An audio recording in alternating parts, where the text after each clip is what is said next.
Let's watch together.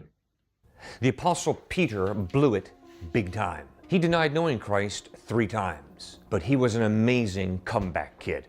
How did he do it?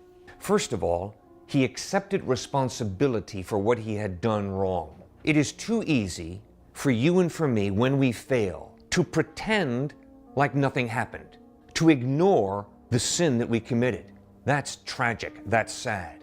Secondly, it's very tempting to give the therapeutic answer, which is, well, the reason that I did that wrong, the reason I made that wrong decision, was because of the way I was potty trained. It's my parents' fault, it's my environment's fault, it's my family's fault. And it's also very tempting when you and I do something horrible, when we know we've done wrong, to punish ourselves and even possibly to destroy ourselves. That is exactly what Judas Iscariot did. He chose to destroy himself, to hang himself, to commit suicide. Peter was different. Peter had the courage to face the fact he had done wrong. He took personal responsibility, and then he turned to Christ.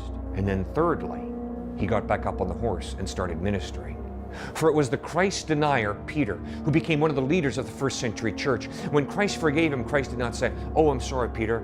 You're no longer effective in working, in ministering, in serving." No, quite to the contrary. Jesus said, "Come on, Peter, let's go after it. Let's start ministering." And that's exactly what Peter spent the rest of his life doing, with great passion, with great vigor. What an amazing comeback.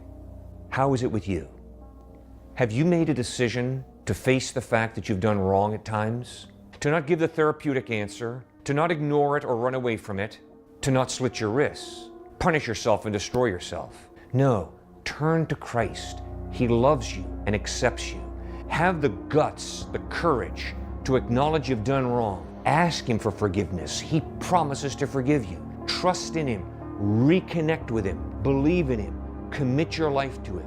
And then get about the business of working, of serving, of using all the talents and gifts that God has blessed you with to point men and women, boys and girls, to Jesus Christ. And then to feed the hungry, to clothe the naked, to visit those who are sick and in prison, to pay for the guy behind you in the drive-thru, to rake someone's lawn, to call someone who's discouraged, to sit beside the bed of someone who's really sick and bring comfort to them. You can do that by God's grace.